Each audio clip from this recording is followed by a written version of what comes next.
Oferecimento Canicos Moda Nerd.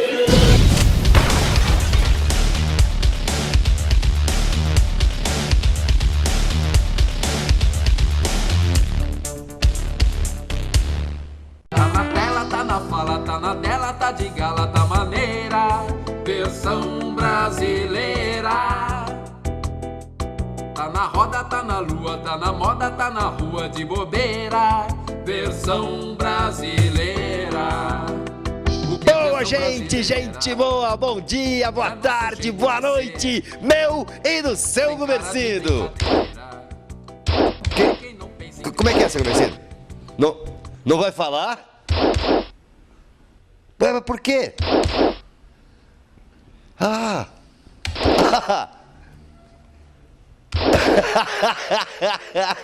Tá certo. Tá bom. Aí, tá vendo? Vai pra balada. Olha o que deu. Agora vai ficar aí, ó, com essa cara de ué. Opa, hoje eu vou poder fazer o que eu quiser nesse programa, que o Gumercindo não vai ficar em cima de mim.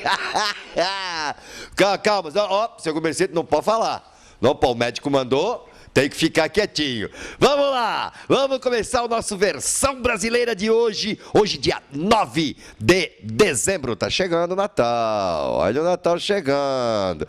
Olha o presente da molecada aí. Vamos ficar esperto.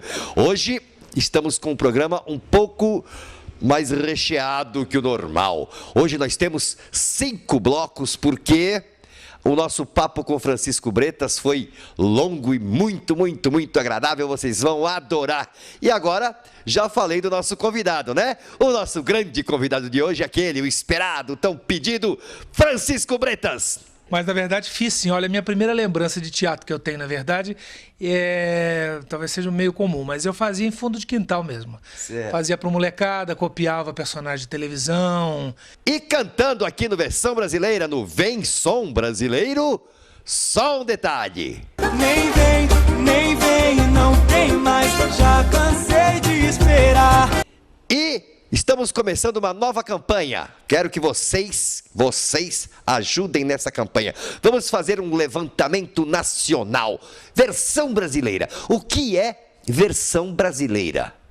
Aquela ideia, sabe aquela coisa? Aquele jeito do brasileiro de fazer a coisa, o jeito diferente, a ideia diferente, a criação brasileira, né? Só um exemplo assim, um amigo meu, há coisa de 20 anos, andava de moto. E ele percebeu que a moto acabava com o sapato dele. Sabe o pedalzinho da moto que quando você muda a marcha, vai cutucando o sapato, uma hora acaba só com o pé do sapato. Ele inventou um protetor para o sapato, que ele acabou fazendo mais ou menos em escala, vendeu para algumas pessoas, distribuiu para os amigos. Eu nem sei se ele patenteou aquilo que ele inventou. Não sei se aquilo continua existindo por aí, porque há muitos anos não ando de moto também. Mas foi uma invenção de um brasileiro, Mário Viney, que criou o protetor de sapato para o pedal da moto. Existem milhões dessas pequenas invenções que brasileiros fazem. Todos nós conhecemos, temos um amigo, um parente, um vizinho que inventou uma coisa diferente, que funciona, que é uma beleza. Ou sabemos de uma história, né? De alguma coisa muito legal que todo mundo já conhece, mas que foi inventado ou que foi descoberto por acaso por um brasileiro. Ou a adaptação, né? A nova forma de fazer, que a gente sempre pega alguma coisa que vem de fora e dá um jeitinho nosso e cria uma nova cara, tá? Mandem pra gente aqui mesmo, na nossa abinha aqui de mensagens. Alguém que tiver uma ideia, lembrar de uma coisa, mandem essas curiosidades. Vamos fazer um levantamento geral do que é a versão brasileira do mundo, de tudo que acontece. O que o brasileiro andou inventando nos últimos anos, né? Para não ficar só com, sei lá, Santos Dumont. Nós temos muita gente inventando de um tudo por aqui, tá bom? Agora aquele intervalinho e já a gente volta e começa a tocar essa festa que é o nosso Versão Brasileira. Até já! Tá na tela, tá na fala, tá na tela, tá de gala, tá maneira. Versão brasileira. Versão brasileira, do nosso jeito, com a nossa cara. É assim que eu gosto.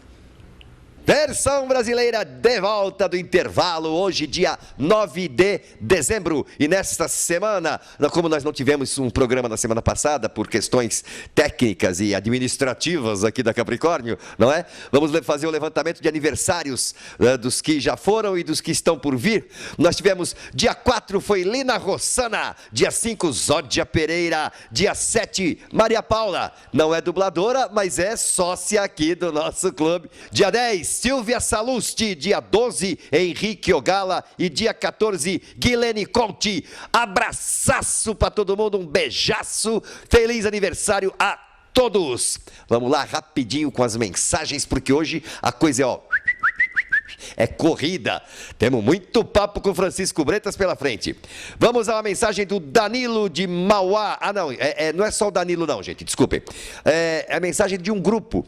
São pessoas que pediram entrevistados, sugestões de entrevistados. Então vamos juntar todo mundo. O Danilo de Mauá escreveu pedindo, a Natália Funes de São Bernardo do Campo também escreveu, e o Celso Ricardo Palmieri escreveu. O Celso foi o que mais escreveu, o que mais nomes pediu. Foram pedidos, então, aqui ela pediu, o Danilo pediu, o dublador do Ed Murphy, é o Mário Jorge, lá do Rio de Janeiro. Pediram também Guilherme Briggs. Aí vem uma lista enorme aqui de dubladores de São Paulo. Denise Simoneto, Alexandre Marconato, Eleonora Prado, Adriana Pissardini, Lúcia Helena, Maralise, Guilherme Lopes e o mestre Jorge Barcelos.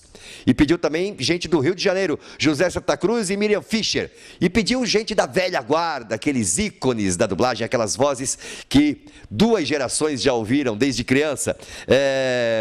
Borges de Barros, Helena Samara, José Soares, Drauzio de Oliveira, Arlete Montenegro, Ivete Jaime, Jorge Pires, Gessi Fonseca. Tá, nós vamos atender, aqui tem programação para 2 anos, né? Mas nós vamos atendendo na medida do possível, na medida que conseguirmos marcar com essas pessoas. Alguns já estiveram aqui, né? Não, na verdade não estiveram, não. É que uma já está marcada. Você pediu Denise Simoneto e semana que vem, Denise Simoneto aqui no Versão Brasileira. Tá legal, gente? Nós vamos... na medida do possível, trazer esse pessoal todo para cá. Agora, nós vamos trazer o que já veio, né? O que já veio e que vocês estão esperando enlouquecidos, o multimídia, o homem das 1000 atividades. Ele é ator de teatro, de TV, de cinema. Ele é um excelente, um fantástico dublador, é músico, é compositor, é diretor de teatro, é diretor de dublagem. Meu Deus do céu, o que é que esse homem não é? Então vamos direto para a cara da voz, Francisco Bretas. Na cara da voz de hoje, finalmente, depois de milhões de pedidos, não aguento mais. Cadê ele? Cadê ele? Cadê ele? Tá aqui ele, o homem, aquele, não é um, é o multimídia, o homem que faz de um tudo. Vamos parar com palhaçada. Francisco Bretas, aqui está ele. Como é que tá, grande Bretas? Tudo em paz, tudo tranquilo. Prazer estar com você aqui na minha casa, no seu programa. Tem uns 15 já desmaiando ali, só com esse prazer, não sei o que, pronto, já foi. Você não tem ideia do cadê o homem, cadê o Bretas e cadê o Bretas que não traz, não assisto mais o programa. É assim. Que bom, assim. Eles são muito carinhosos. Legião brutal de fãs. Comecei esse negócio falando de multimídia, porque é o fato. Muita gente já sabe, né? Mas vamos reforçar. Você é um dos raros, não são muitos os dubladores que fazem muitas outras coisas. Alguns de vez em quando fazem teatro, alguns fazem televisão. Você, da carreira toda, você vem com teatro, com televisão, já apareceu em tudo que é lugar, né? Telinha embaixo de cinema fazendo gesto para surdo imundo, tudo. Você faz de um tudo, né? Fora a área de música, fora escrever para teatro, é tudo. Impressionante, é impressionante. Mata de inveja, entendeu? É uma coisa assim. Quem fala? Mas essa história toda começou onde, como e quando? Pois é, curiosamente, né? Essa história começou com você, inclusive. A gente se conheceu, né, em Diadema. Mas já tinha alguma coisa lá em Minas. Tinha em Minas... Juiz de Fora. É, em Juiz de Fora. Terra da linguiça. O cara trazia uma linguiça de Juiz de Fora, minha gente. Vocês não conhecem a linguiça de Francisco Breto, que ele traz, né? Lá de Juiz de Fora. Era uma coisa caracterizada. É uma linguiça inesquecível. Mas, na verdade, fiz sim. Olha, a minha primeira lembrança de teatro que eu tenho, na verdade, talvez seja meio comum, mas eu fazia em fundo de quintal mesmo. Certo. Fazia pra molecada, copiava personagem de televisão, e aí juntava os amiguinhos todos, juntava a molecada, os irmãos dos amigos e tudo, e ainda comprava bala ainda na esquina e oferecia para que eles assistiam e ainda ganhavam um saquinho de bala e tal. Comprava o público, é isso? Eu comprava o público. Pequeno suborno. Para que eles aguentassem me ver os experimentos, meu primeiro público cobaia. Então, na verdade, começou em Juiz de Fora, em Minas, essa brincadeira com teatro, mas eu confesso que eu não tinha pretensão de querer ser ator. Não era o tipo de criança que cresceu pensando, um dia eu vou ser ator, eu vou representar. Achava curioso, achava maravilhoso, como acho até hoje, o mundo da televisão. Que eu sou de uma geração que foi criada pela televisão, né? Seriados, novelas, os atores todos e aqueles folhetins, Glória Magadã, aquelas coisas. Fui longe agora, hein? O Sheik de Agadir, né? Agadir, Gata de Vison, enfim. E acompanhava, garoto do interior, ficava acompanhando e assistindo na casa dos colegas, e as séries também todas de seriados americanos, tudo aquilo eu acompanhei. Mas eu não tinha essa pretensão, eu não achava, pelo menos, que ia ser ator ou quisesse seguir a carreira. Acabou com uma série de coincidências, cheguei a frequentar um grupo de teatro lá, mas não fiz nada. Fui a algumas aulas para assistir, mas... Enfim, foi muito rápido, fui umas 3 ou 4 vezes. Eles estavam montando, me lembro, era Cala a Boca Etelvina. E era divertidíssimo. Eu comecei a achar aquele mundo fantástico. Adoro cinema, ia ver sessões domingo de manhã de Tom e Jerry, Noviça Rebelde, Cinemascope, Technicolor. Eu achava aquilo maravilhoso, né? Eu tô aqui. Eu tô achando que o cara tem umas 8 plásticas, porque o passado que ele tá contando é o meu. É verdade, é verdade. Nós temos quase que a mesma idade, né? A mesma geração. Mas e? E aí depois o seguinte, depois minha mãe saiu de Minas, veio para São Paulo e por conta disso nós acabamos vindo para São Paulo, a família toda. E aqui sim, eu fazendo escola e tal, um dia passei, tinha a ideia de querer fazer teatro. Entrar nesse mundo, uma coisa que eu tinha começado lá em Juiz de Fora, e por conta dessa vinda para São Paulo, eu acabei não seguindo a carreira lá, ou mergulhando mais profundamente do jeito que eu queria. E aí um dia, aí sim tinha interesse de fato de, deixa eu ver o que é isso, deixa eu mergulhar melhor nisso, porque eu sempre me achei bom imitando o Chico Anísio, aqueles personagens, eu fazia pra família e todo mundo achava engraçado, eu falei, olha... Palhaçada. A velha e boa palhaçada. Todos começamos fazendo palhaçada, isso. E eu achava fácil fazer as pessoas rirem, eu falei, olha, pode ser que eu me divirta também fazendo isso.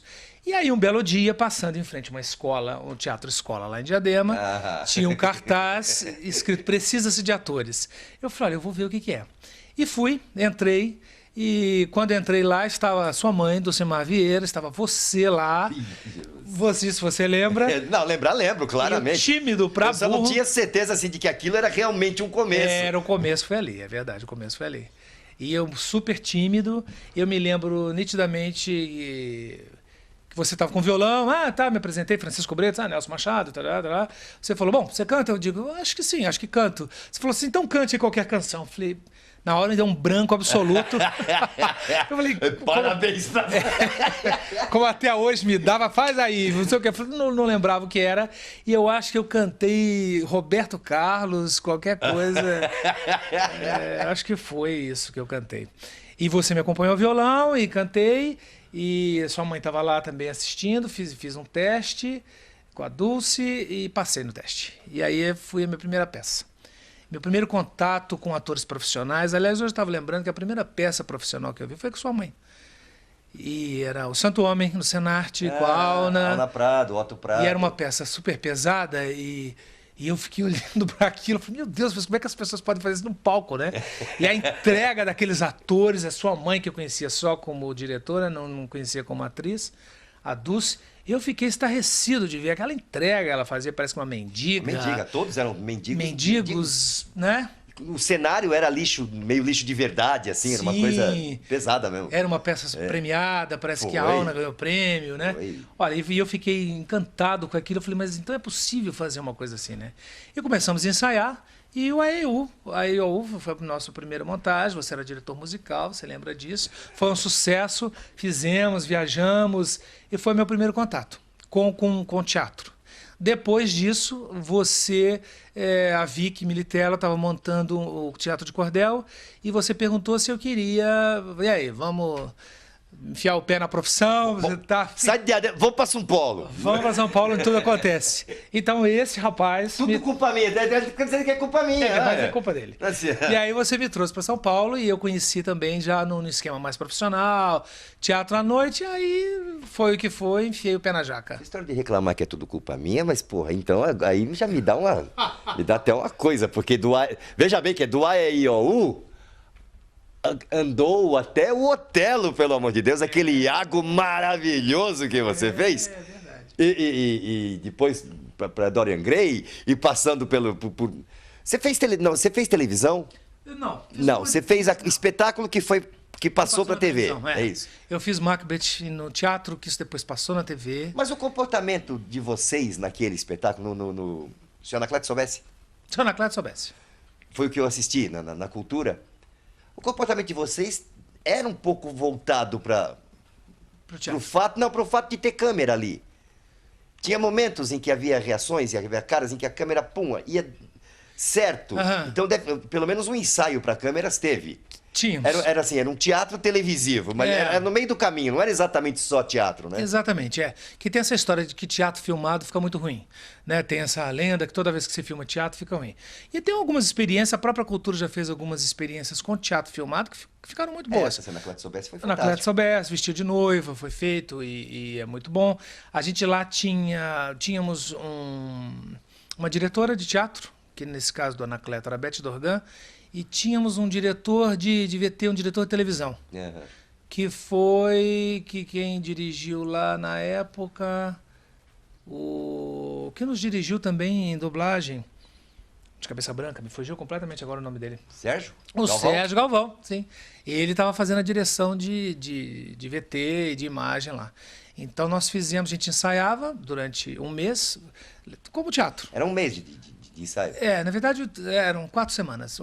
2 mesas, semana, 2 semanas na mesa de leitura, uma semana a gente fazia com marcas, as marcas todas, e depois da última semana a gente ensaiava no teatro com câmeras e tal. E fazia uma gravação à tarde e uma noite ao vivo com o público. Foi uma experiência bastante interessante. A chamada pauleira. Não, uma loucura. E quem pegava textos muito grandes, se não tivesse ali um jogo de cintura, não rolava. E aconteceu uma coisa engraçada no Anacleto, que eu tinha ido a Buenos Aires a trabalho. Pouco antes, eu faltei uma semana de ensaio lá, 3 dias de ensaio, e tinha ido a Buenos Aires para ver coisa de dublagem, respeito de dublagem, um outro produto que eu estava dirigindo aqui em São Paulo. Eu fui acompanhar a dublagem em espanhol lá. Passei um fim de semana lá. E quando voltei, aí o pessoal brincando, Buenos Aires, teve Buenos Aires, o tango, assim, eu sim, porque não, claro, não sei o quê. E aí me dei muito mal, porque a diretora falou assim, olha, interessante você fazer esse sotaque, faça um sotaque. Quer dizer, eu tive que pegar todo o O texto. personagem originalmente não era argentino? Não era argentino.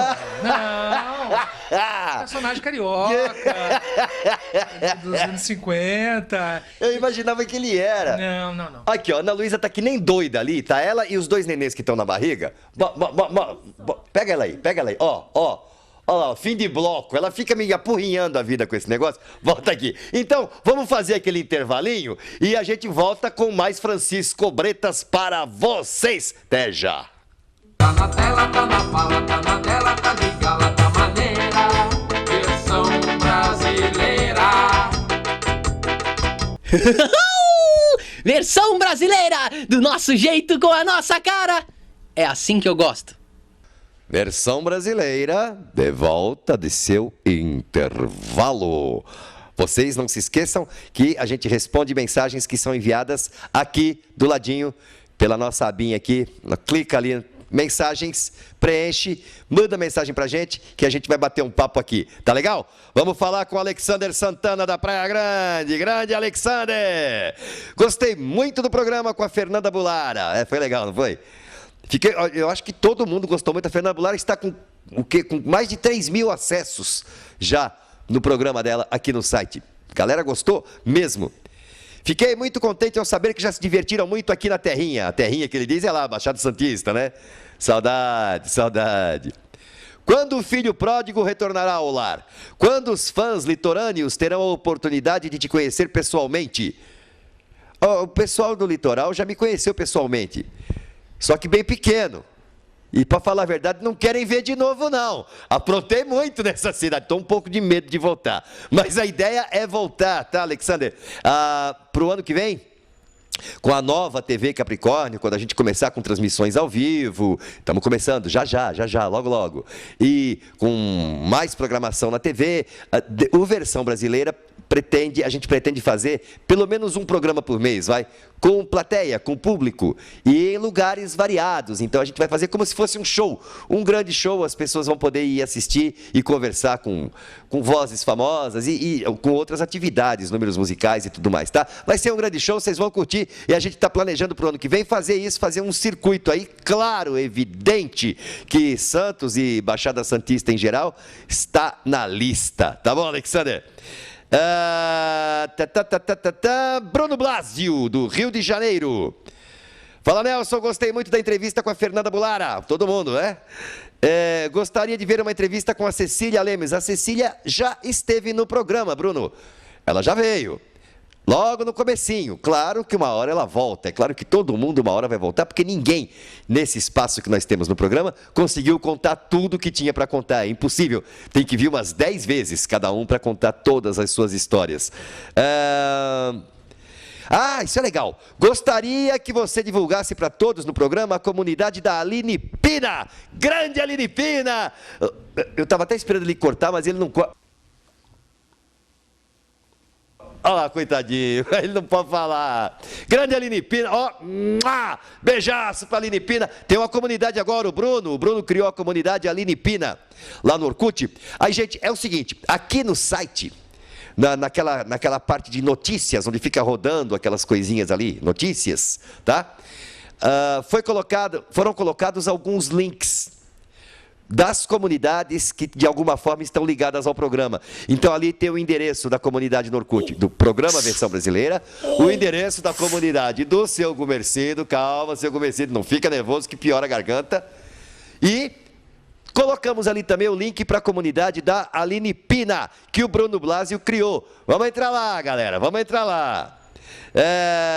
Mandou um abraço para a gente aqui, para todo mundo. Um abraço para o seu Gumercindo. E um beijaço para a Aline Pina, do Bruno Blasio. Aí, Bruno, é o seguinte, a Aline também escreveu, claro, né? Ela viu lá a comunidade que você criou para ela e ela está escrevendo para você através do programa. Quero agradecer. Aline Pina, Rio de Janeiro. Agora um beijaço direto. Aquele beijaço foi, né, por vias transversas. Esse é o beijaço da Aline Pina, criadora da nossa comunidade, programa Versão Brasileira. A Aline diz, quero agradecer de coração ao Bruno pela criação da comunidade em minha homenagem, amei. Aí ela diz uma coisa aqui muito interessante. Agora, Bruno, já mandei o recado para você, agora o recado é para o seu Gumercindo. Aquela história do pai, das filhotinhas que desapareceu, que o senhor fez movimento, que foi fazer manifestação, lembra disso? Então, ela levanta uma hipótese aqui muito interessante, seu Gumercindo. Ela diz aqui, será que o senhor Barato não foi vítima de algum chinelo, vassoura ou inseticida durante suas andanças pela cidade? É possível. Olha, seu Gumercindo, as filhotinhas, a Maria, a Paula, a Aline e a Juju, elas podem não ser menores abandonadas pelo pai, elas podem ser órfãs. Há que se verificar isso, Aline Pina. Isto é um assunto muito sério, de muita seriedade. Ela manda aqui um monte de beijo. Manda um beijo para mim. Muito obrigado. Beijaço para você. Manda um beijo para Juliana. Aê. Juliana, antigamente mandava um ai, ai, ai para você, agora manda beijo, ai, ai, ai. Manda um beijo para Ana Luísa, cabeção aquela, famosa. E agora vem essa mania, todo mundo aqui agora, que vocês estão mandando beijo pro Alex. Agora o Alex ganha, operador de câmera ganha beijo nesse programa. Ai, ai, ai. Mas tá bom, Aline Pina, tá mandado todos os beijos aí, tá bom? Um beijaço pra você. Ah, mandou um beijo pro senhor também, seu Comercino, não se preocupe. Ela mandou, tá? Aline, beijaço, muito obrigado, tá bom? Não se esqueçam, nova campanha do programa Versão Brasileira. O que é Versão Brasileira? O que os brasileiros inventam? Mas, por favor, gente, não vem com aquelas histórias de o brasileiro inventou o roubo não sei onde, o brasileiro inventou o sequestro não sei do que, o brasileiro inventou a política do mensalão. Isso aí, gente, já tem bastante emissora falando isso, tá? Já tem muita... A parte ruim já está bem coberta. Vamos tentar levantar um pouquinho da parte boa? Não é possível que não tenha. Lógico que tem. Todos nós temos na vida algumas coisas boas, né? Não dá para se queixar de tudo. E todos nós sabemos algumas histórias boas. E essa é uma forma de trazer história boa. As invenções, a criatividade, o jeitão do brasileiro de fazer as coisas. Manda para nós aquilo que você souber que foi inventado ou adaptado por um brasileiro. Ou por você mesmo, tá bom? Vamos continuar com a nossa entrevista com Francisco Bretas na Cara da Voz. De volta com a Cara da Voz. E ele, né? Conforme prometido, vamos continuar aqui o assunto, vamos continuar a fofoca com Francisco Bretas. Vamos lá, agora vamos falar vou falar bastante de teatro um pouco. Deixa esse povo na angústia. Não vai fazer a voz não sei o quê, não vai falar não sei o quê, vai. Mas é daqui a pouco. Fala de teatro. Você teve prêmio, você teve indicação, você teve o diabo, né? Na vida, na carreira inteira. Não, tive agora com o Otelo, a gente fez em 2003, né? O Otelo de Shakespeare. Eu fui chamado para fazer e foi um grande sucesso lá para eles. Eu fui como ator convidado no Galpão do Folias, que é o Grupo Folias da Arte. E montou-se um Otelo diferente e tal, então nós tivemos 5 indicações a prêmio lá. E uma das indicações eu recebi, que era de melhor ator. Não levei, mas fui indicado no meio de tantas peças, para mim já foi um grande prêmio. Não, mas devia. Não, tinham que ter visto. Tem que ver. Aquele Iago tem que ver. O personagem é legal, né? Aquele Iago tem que ver. Quando ele me chamou para fazer, porque o Iago é o rei dos vilões, né? O vilão dos vilões de todos que Shakespeare tem, o Iago é o rei dele. Tem crachá, né? Profissão mal, né? E é divertido porque o Iago, ele conta a história dele, Iago, né? O quanto ele foi humilhado e a vingança dele. E a peça toda é ele contando a história e como ele faz para se vingar do Otelo, que não deu um posto para ele de tenente, quando vaga um posto de tenente, eles são militares, e o Otelo então chama um oficial de carreira, um cara que tinha estudado e tal, e não um companheiro de armas. E Iago fica muito furioso com isso, e como é muito inteligente, mais inteligente do que o Otelo, ele arma toda uma história para se vingar e acusando a Desdémona, esposa de Otelo, de tê-lo traído. Mas saiba que seu circo é para meu próprio proveito. Nem todos podem ser patrões, e nem todos os patrões podem ser servidos de verdade. Você, por certo, há de conhecer muito serviçal submisso, obcecado com a própria vassalagem, consumindo a vida feito um asno que serve a uma troca de sustento para ser dispensado quando fica velho. Chicote no lombo desses honestos serviçais. Outros assumem por fora uma aparência de honestidade e de respeito, enquanto secretamente tiram vantagem própria no que podem. E fingindo servir aos anos, prosperam. E quando estão com os bolsos cheios, é a si próprios que prestam reverências. Esses indivíduos têm lá seu espírito, e eu próprio sou um deles. Pois, meu caro, tão certo quanto você se chamar Rodrigo, se eu fosse um mouro, eu não haveria de querer um Iago por perto. Servindo a ele, eu sirvo a mim mesmo! Era muito curioso a fazer o Iago. Foi a primeira peça que eu fiz que as pessoas não me cumprimentavam na saída. Queriam bater na saída. Queriam bater em mim, ninguém dizia parabéns. Não, eu entrava no camarim, cumprimentava todos os atores, parabéns, estava ótimo, isso aqui. E aí me chegava, pô, você é um canalha, né? Você é um cachorro sem vergonha, não sei o quê. No começo eu não entendi, achava que era pessoal aquilo. Eu falei, pô, o cara entra aqui pra me xingar. Depois é que eu fui entender que aquilo era um elogio deles e foi assim até o final da temporada. De qualquer forma, era um grande elogio, né? Afinal, o cara nem viu o ator ali, só viu o Iago, né? Só via bem. E eu ficava mesmo com medo. Na saída lá, umas senhoras me deram umas chineladas, eu jogar os tamancos na minha cabeça. Porque o público ficava bem furioso mesmo. A gente teve 8 meses de preparo. Então a gente saiu 5 horas por dia durante 8 meses, eu saía da dublagem, chegava lá, que é dentro do teatro, quer dizer, você trabalha no estúdio de dublagem, dirigindo e tal. Lá chegava, colocava uma roupa de ensaio, um short, um tênis e ia ralar, fazer exercício, enfim, e fazer laboratório. E fora decorar aquele texto, né, pelo amor de Deus. Era né? um texto enorme. A primeira versão do Otelo, que a gente fez integral, ela demorava 6 horas. Nossa Senhora! Depois foi se reduzindo, agora você imagina a quantidade de texto. Depois ele foi cortando, depois eu ter decorado tudo. Primeiro você decorar em 6 horas. Sim, as 6 horas decoradas. Todos os textos sem corte. Depois ele começou a ir cortando aos poucos, Marco Antônio Rodrigues, que ganhou o prêmio de melhor direção por esse espetáculo, inclusive, o prêmio Shell e a PCA, melhor espetáculo e tal. E depois ele começou a cortar. E ainda assim tinha 3 horas e meia de espetáculo. Eu fazia com a Ailton Graça. O Ailton Graça tinha feito Carandiru, depois a carreira dele começou a fazer uma carreira de televisão, mas ele fez Otelo lá com a gente durante mais de um ano. Viajamos, festivais, e foi bastante interessante. Depois a gente vai fazer 3 horas e meia, e para quem conhece o texto, o Iago não sai de cena. O Iago, o elenco inteiro saía. Ele vai lá, bebe uma meia volta e tal, o Iago fala. Iago fala, porque ele narra a história, ele conta a história, ainda participa da história com textos e tal. Saía Iago, só no terceiro ato para o 5º ato, é que o Iago sai e aí começa a revezar com o Otelo, os atores começam a revezar. Mas até o final da peça, o primeiro ato, lá era dividido em 2 atos, né? O primeiro ato inteiro e meio era feito com o Iago e era uma delícia fazer, mas era bastante exaustivo. E era um trabalho, acho que foi o primeiro trabalho que me consumiu tanto assim, me consumiu emocionalmente, espiritualmente, eu saía bem abalado do teatro, sabe?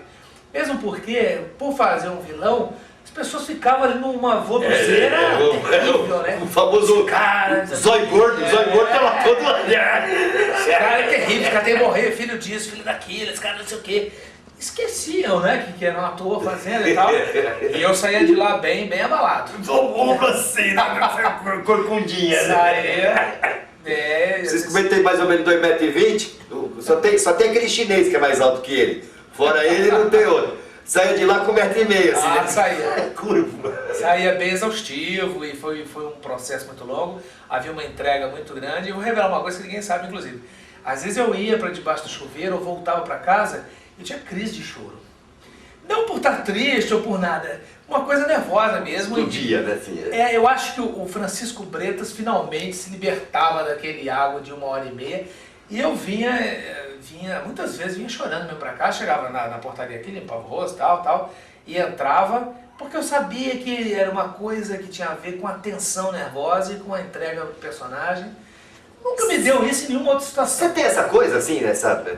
Eu vou dizer pra você, eu nunca vivi, eu fiz muita coisa de teatro, fiz algumas coisas de televisão. Na dublagem isso é mais difícil de acontecer, vai. Embora comigo nunca tenha acontecido em nenhum lugar. Mas eu vejo tanta gente falar dessa coisa de levar o personagem para casa, de repente virar o personagem, é uma coisa meio psicótica ou meio espírita, não sei. Já aconteceu com você? Você virou Iago? Não. Mesmo você começou a puxar uns tapetes assim no entanto? Não ia sobrar nem pois é. No início, quando eu comecei a ensaiar, como eu era um ator convidado, quer dizer, algumas pessoas desse elenco me conheciam, porque eu já tinha feito um trabalho com eles no início do grupo há muitos anos. Mas outras pessoas não. E no início havia uma resistência, sim. E alguns colegas não iam com a minha cara e nem me conheciam. Mas achavam antipáticos por causa do Iago. Eu sabia que era por causa do Iago. Eles não me conheciam, eles nunca tinham me visto. Agora, eu tirava esse Iago no banho. Na hora que eu ia tomar banho, Ali se eu tivesse que chorar, eu chorava, todo nervosismo, tudo que eu tivesse que passar, debaixo do chuveiro mesmo. É uma coisa gozada que nunca passou isso comigo, nada. E eu não sei se é porque era muito tempo que eu ficava em cena, 3 horas e meia falando, talvez. que de repente eu perdi um pouco a noção. Mas não de ficar incorporado nem nada. Ainda que eu ache que o teatro é um rito, para mim é quase religioso. Né? Sim, mas tem realmente essa coisa de por uma hora e meia, você não é Bretas. Não. Porque eu nunca consegui fazer isso. Eu sempre sou Nelson. Não. Eu sou o personagem, vou lá, faço o que tem que fazer, digo o que tem que dizer, me comporto como tem que me comportar, mas aqui dentro eu sei que sou Nelson fazendo uma peça. Mas eu vejo atores de vez em quando dizerem que eles viram, que se transformam. Acho que pode ser até possível. Mas aí um pouco de desequilíbrio. Não é? Eu acho uma coisa psicótica, é uma coisa meio psicótica. Não, imagina, você pode ser assassino, você sai matando os outros. Ou o próprio Iago sai traindo, sai mentindo, sai... Não. Puxa o tapete do elenco inteiro, né? Ainda que é o seguinte, eu acho que acontece mais com relação ao público, a gente, do que a gente mesmo. Porque eu também fiz Galileu Galilei e eu fazia 2 personagens lá. Eu fazia com o Paulo César Pereira. Eu fazia o grande amigo dele, que era super amigo, gente boa praça, que chamava ele pra realidade, não sei o quê. E no segundo ato eu fazia um cardeal que era venenosíssimo, da Santa Inquisição, que queria torrar o tal do Galileu. E eu cheguei assim, uma vez eu cheguei numa festa, tinha um dos meninos do elenco lá, um grupo do elenco, e eles iam perguntar, então hoje você tá de amigo do Galileu ou você tá de Inquisição? Quem é você hoje? E eu também, aquilo como pessoal, eu falei, pô, esses caras estão loucos, né? Achando que eu sou personagem, que eu viro uma coisa ou outra, eu sou o que sou. Né? A gente veste Você precisa vestir um personagem. Porque tem que dar alguma verdade para aquilo que você está fazendo, mas... Eu não acredito, por exemplo, você vai no teatro e você fica vendo o ator fazendo por trás daquilo. Aí fica um ator manipulando um bonequinho que é ele mesmo. Eu acredito na história de você, depois de muito ensaio, estudar bastante, nem sempre a gente consegue, você é um grande ator e sabe disso, mas às vezes a gente consegue você se afastar e deixar sua mente servir ao personagem. Deixar que o personagem apareça antes de você. Então isso fica tão real, e eu fazia um Iago bastante humano também, e muito irônico, e muito cínico, né? Por isso as pessoas ficavam tão irritadas. Então é fácil, de certa forma, depois de um certo momento, você deixar o personagem na frente e humano. E eu acredito nisso, né? E eu vou e faço. Por isso que eu não gosto muito nem de fazer espetáculo, que eu tenho uma proximidade muito do público, já fiz, mas para o bem ou para o mal, eu sou míope. E eu não vejo nada. Não vejo na cara de ninguém. Porque... Embora a gente tenha feito você fez alguns espetáculos, fez espetáculo que eu participei até, na cara mesmo do Teatro de Cordel, por exemplo, a gente fazia num teatro de 100 lugares, onde o palco ficava na linha, na altura da primeira cadeira. Era impossível não ver a cara das pessoas. Não tinha como. Era um teatro com poucos lugares. Nós dois tínhamos cenas da plateia pro palco, nós éramos câmeras, lembra disso? Você era câmera de direção, que a gente vinha pra fora e ficava aqui no meio, não tem como não ver o público aí. Mas aí é outra coisa, porque eu não era tão míope naquela época. Éramos todos jovens. Mas aí tem uma coisa de você jogar com o público e de você aproveitar essa proximidade, já que o esquema é esse, a regra é essa, você aproveitar a proximidade para tirar partido disso, para olhar no olho. Agora em Iago não, eu falava umas barbaridades, olhava com as pessoas, já teve uma diretora de elenco que na saída vai dizer, você falou aquela história do patrão que é desonesto, não sei o quê, você estava olhando para mim, você quer dizer o quê? Eu falei, nega, eu não enxergo um pau na frente do nariz. Eu estava olhando pro Você falou, nas 2 vezes que eu fui ver, você falou umas 4 ou 5 barbaridades. Diferentes, em cada dia uma barbaridade diferente, para mim, tá vendo? no meu olho, entendeu? Vamos bater no cara. Vamos aqui, ó, a Ana Luísa foi tomar água, deu uma folga, mas olha aqui, aquele menino Alex, tá lá dando todos os sinais. O homem do beijinho, ele tá ganhando beijinho esse menino, rapaz. Ah, é? Esse tá ganhando, que emprego bom, hein? Negado escreve, beijinho pro Alex, eu nunca vi isso, né? Eu nunca vi história dessa. Enfim, mas ele tá lá, intervalo, tá bom, então intervalinho e a gente já continua com Francisco Bretas. Tá na tela, tá na fala, tá na tela, tá de gala, tá maneira, versão brasileira. Versão brasileira do nosso jeito, com a nossa cara. É assim que eu gosto. Versão brasileira no seu terceiro bloco. E vai ter bloco ainda, E nós vamos continuar com mensagens. Antes das mensagens, não vamos esquecer das fã-dublagens, tá? Galera que pega o programinha na internet e tal, bota, né, aquela coisinha. Pega um pedacinho de filme e dubla. E faz daquele herói que ele gosta, daquela série que ele tem saudade. Faz a dublagem de um trechinho. Dublagem legal, tá, gente? Dublagem sem gozação, sem distorcer nada, destruir nada, tá? Uma dublagem bonitinha pra gente ver o trabalho de vocês de verdade, tá legal? E no máximo, não esqueçam, 1 minuto, no máximo 1 minuto pra gente poder pôr no ar. Mandem pra gente por e-mail, pode mandar. Seu Comerciante, o senhor tá rouco, mas o senhor não tá de folga. Então vamos ver aquele e-mail aí? Pode mandar, tá em condição de mandar e-mail? Ah, tá bom, então manda. Aê, seu Comerciante, olha que beleza. Mandem as fã-dublagens para juliana@tvcapricornio.com.br ou para analuiza@tvcapricornio.com.br. Escolham o nome que achar mais bonitinho, manda para lá e a gente recebe, dá uma olhada, uma hora a gente põe no ar. Esta semana, hoje, no programa de hoje, nós não vamos ter fã-dublagem, porque a gente está economizando todo o tempo possível para que vocês possam aproveitar ao máximo o nosso papo com Francisco Bretas. Jéssica Luani, de São Paulo. Ela dá os parabéns para todos nós pelo programa, que ela diz que gostou muito e diz que faltam mais clipes. Nós já temos um clipe musical com uma entrevista com os músicos. Não se esqueçam, músicos, pessoal, galera que está aí na batalha, galera que está correndo atrás, tem um CDzinho para vender, está tocando num bar à noite, fazendo uma casa noturna, tem um showzinho não sei onde, faz um bailinho não sei onde. Entre em contato com a gente, telefone do seu Comerciante, aquele bom telefone. Esse aí, ó, São Paulo, 3666-9657. Entre em contato, fala com a Juliana, fala com a Ana Luísa, são sempre as duas. De vez em quando o Alex atende também, quando ele está sem fazer nada, que é a maior parte do tempo, ele também pega o telefone. Mas é com elas o negócio, tá? Músicos, a gente grava um clipe com vocês, faz uma entrevista com vocês, bota no ar para divulgar o trabalho de vocês. Mas é um por programa, Jéssica. Não dá para ter, o programa não é um programa totalmente musical, tá bom? Mas a gente vai pondo um por programa e vai deixando os clipes rodando lá na entradinha do site. Você vai curtindo por enquanto. Ah, ela tem uma coisinha, essa é outra. Ela é, seu Comerciante, ela é. Um beijo para todos. Em especial para o Alex. Pode! Não, fala sério, isso aí sabe o que quer? O Alex tá pagando café para todo mundo por aí, para ficar escrevendo e mandando beijinho para ele. Eu sei onde é que vai parar isso aí, viu, rapaz? Vai parar o negócio de pedir aumento. Ai, pode tirar o cavalo da chuva, tá bom? Jéssica, beijaço pra você, tá bom? Jota de Sorocaba. Nelson, pergunta pro seu Comerciante quando é que ele vai começar a fazer dublagem. Dançou, seu Comerciante. Essa semana eu sei que não vai ser, porque, sem voz não vai dar pra dublar. Leandro Rios de Santos. Seu trabalho que mais admira é o Kiko, claro. E o Cosby em As Aventuras do Gordo Alberto. Caramba, isso foi há muito tempo, Leandro Rios, né? Bill Cosby. E agora, ó, se você curtia o Alberto, o Gordo, tem um filme recente que foi dublado, até o personagem principal foi dublado pelo Tatu.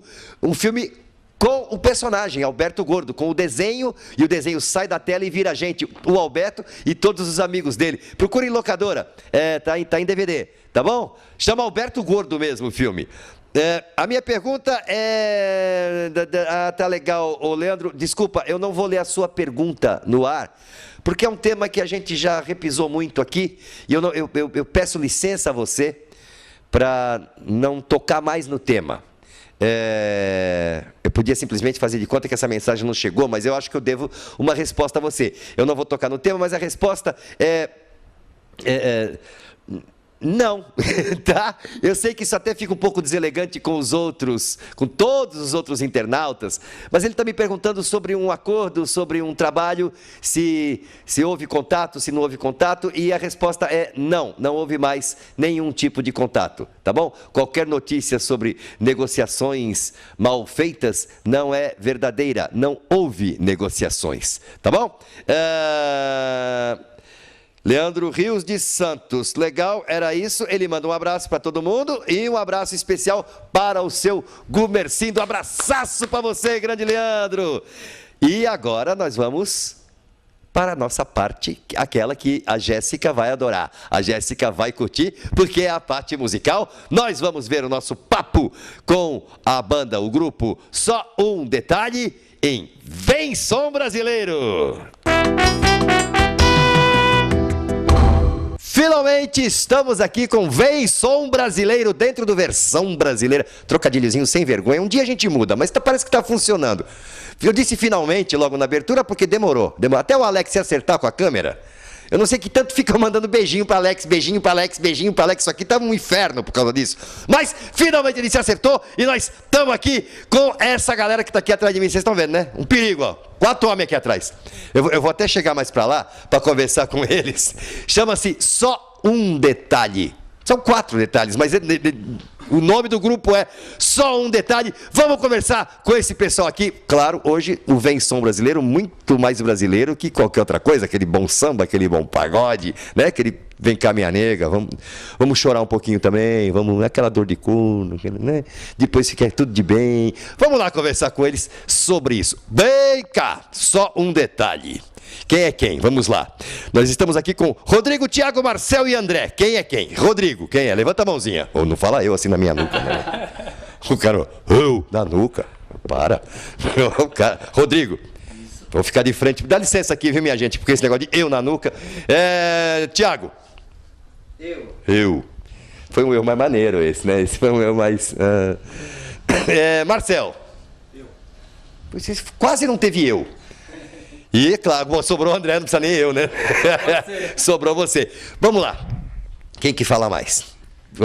Antes de começar a gravar, assim, todo mundo fala. Também tem o quinto elemento aqui. Tem o Brian Epstein do quarteto aqui, que está lá fora. E ficou lá, que é o homem da grana. Como é que é o nome dele? Fernando. Hein? Fernando. Fernando. Isso. É o Fernando, que eles trabalham e ele belisca. Que é o negócio do empresário. Manja aquele negócio? O empresário. É o cara que, fechamos lá, depois fechamos lá, depois fechamos lá. No telefone. Aí fica em casa, aquele bom uísque, bonito, na piscina. Os caras ralam. Depois ele vai lá e busca. Entendeu? É bom isso. Quando eu crescer, né? Pegar essa vida aí. Fala aí, rala. Vocês estão... Peraí, chega pra lá. Esse negócio de você atrás de mim não tá bom, não. Vocês estão... Como é que tá esse negócio? Tá ralando bastante? Tem tocado bastante? Bastante, tem tocado bastante. Com grupos legais, importantes. Tocamos com Araqueto, com Babado Novo, no Instância, Alto da Serra. Tocamos também no Rodeio, Barretos. Barretos, né? Rapaz, o cara tá botando pra quebrar mesmo, né? O cara tá botando vocês pra correr.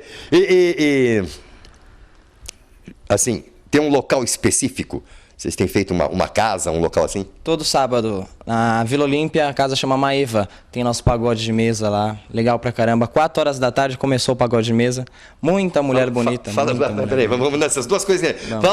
Fala exatamente onde é de novo. Vila Olímpia. Alguém sabe o nome da rua? Atílio Inocente. Atílio Inocente. Com a Juscelino ali. Esquina com a Juscelino Kubitschek. Peraí. Deixa eu entender. Peraí. Rola... É um bar. Você falou um pagode de mesa. Rola um pagode de mesa. Ou seja, mesa, pagode, cerveja. Você tinha falado negócio de um monte de mulher bonita. Muita mulher bonita. Num lugar chamado Atílio Inocente? Não. De Inocente não tem nada, né? Mas o lugar chama Maeva, né? Atílio Inocente é o nome da avenida. Sim, mas a rua já, né? É pra esconder a coisa, pra ninguém perceber. Vocês têm namorada, noiva, essas coisas? Hã? Tem. O cara, vem em mim. Primeiro fez-se um silêncio, né? Aí um deles assim... Não é fácil, não é fácil, não é fácil, como sempre disse Eduardo Camarão. Quer dizer que os 4 têm? Os 4. E tudo bem, não? Porque o outro grupo que veio aqui, eu perguntei uma coisa e falei assim, não, as mulheres vão juntos, senão a gente não pode tocar. Elas não deixam. Aí é duro. Olha o silêncio, rapaz. Ninguém quer tocar nesse assunto. Deixa pra lá. Vamos falar de música, então. Outro assunto. Pula, isso pula. Isso, depois... Alex, depois você esconde a luzinha vermelha. A gente faz de conta que não tá gravando. E aí a gente bate um papo aqui informal e tal. Depois, pá, entendeu? Faz aquele... Aí os caras, o tamanho. Os caras não são grandões, mas são 4, né? E sabem onde eu tô. Então não é um bom negócio isso. Vamos falar de música. Vamos mudar de assunto logo. Esse CD, vocês têm um CD? Tem uma demo com algumas faixas já que a gente gravou e que a gente está postando nelas. Tem a faixa 2, que é a Nem Vem, que é um negócio diferente, é um samba rock com samba, com pagode, que é uma diferença que a gente está tentando colocar a nossa cara aí. Mas tem... vocês estão com isso à venda já? Não, à venda ainda não. A gente distribui em show de divulgação, a gente está dando mesmo o CD para divulgar mais. Certo. Daí um projeto futuro é a gente pensar nosso CD mesmo, ele inteiro, terminar esse projeto e tá vendendo, né? Mas então aproveitem, né? A casa é Maeva. A casa chama-se Maeva, eles estão tocando lá, vira e mexe, eles estão, como eles disseram, toca aqui, toca ali, vai para Barretos, vai para não sei onde, né? Quem ouvir agora aqui, curtir, gostar, onde é que acha o CD? Vai no show que ganha de graça. Olha a baba. De graça.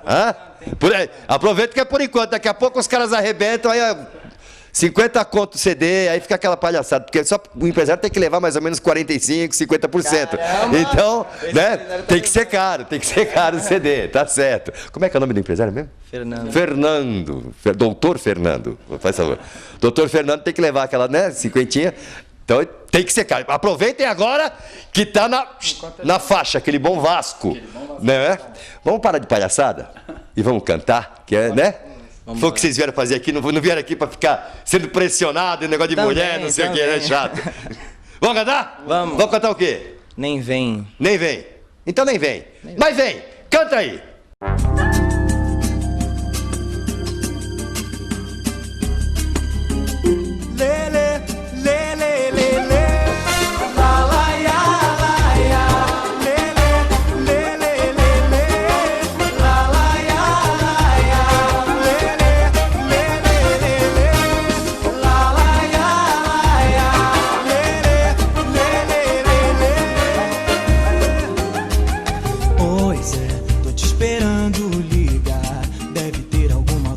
Pra dizer, tem mais, não que eu vá fraquejar, mas preciso entender. Bem que eu queria ouvir você tentar explicar o que fez. Tem um tempo que eu tento tirar esse aperto do meu coração, mas a solidão quer me machucar, mas a solidão quer me machucar. Nem vem, não tem mais lugar. Nem vem, não tem mais, já cansei de esperar. Nem vem, não tem mais lugar. Nem vem, não tem mais, já deixei de te amar. Lele, lele, lele, la la ya, lele, lele, lele, la la ya, lele, lele, lele, la la ya, lele, lele, lele. Pois é, tô te esperando ligar, deve ter alguma coisa pra dizer. Que eu vá fraquejar, mas preciso entender. Bem que eu queria ouvir você tentar explicar o que fez. Tem um tempo que eu tento tirar esse aperto do meu coração, mas a solidão quer me machucar. mas a solidão quer me machucar.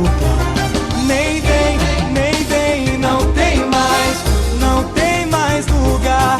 Nem vem, não tem mais. Já cansei de esperar. Mais lugar.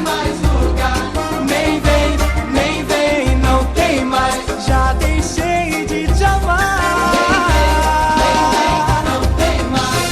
Não tem mais lugar. Mais lugar. Já cansei de esperar.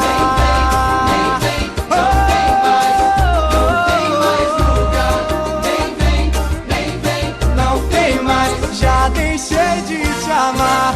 Lele, lele, lele.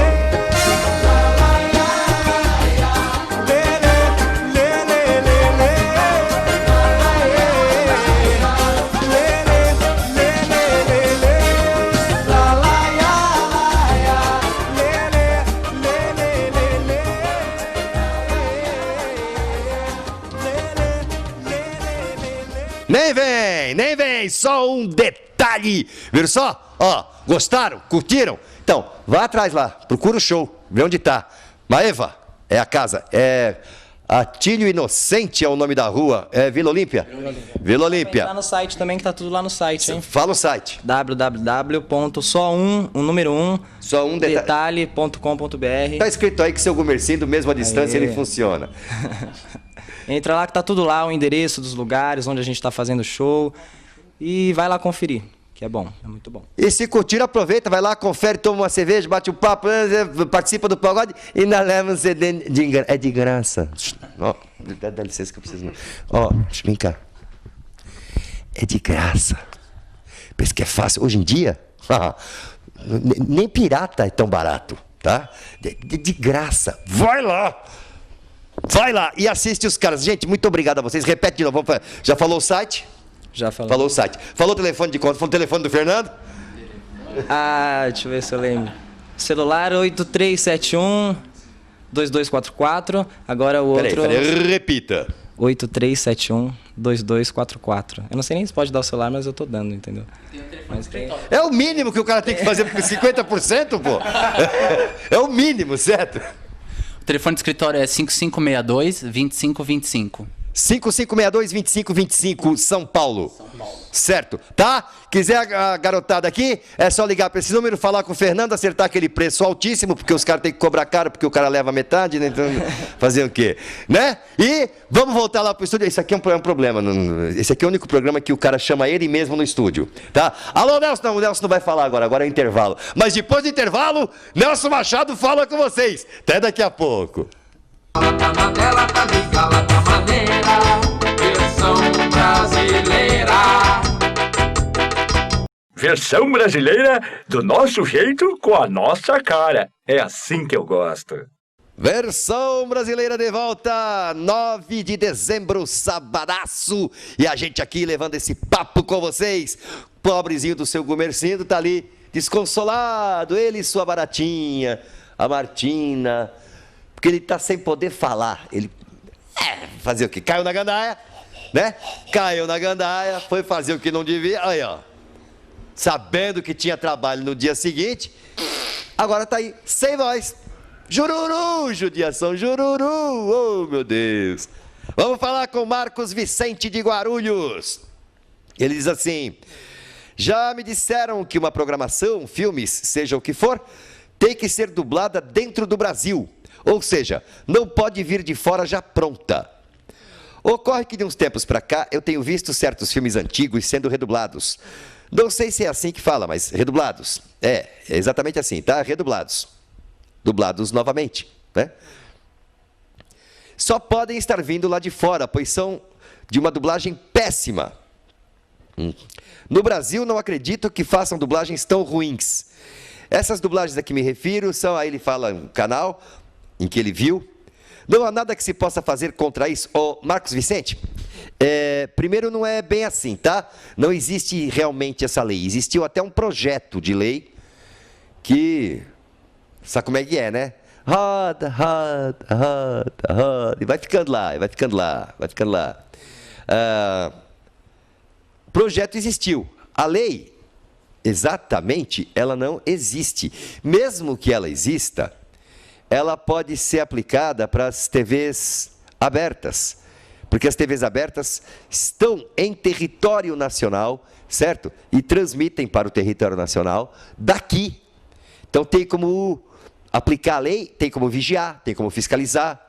Muita emissora a cabo transmite de fora do Brasil, para o Brasil.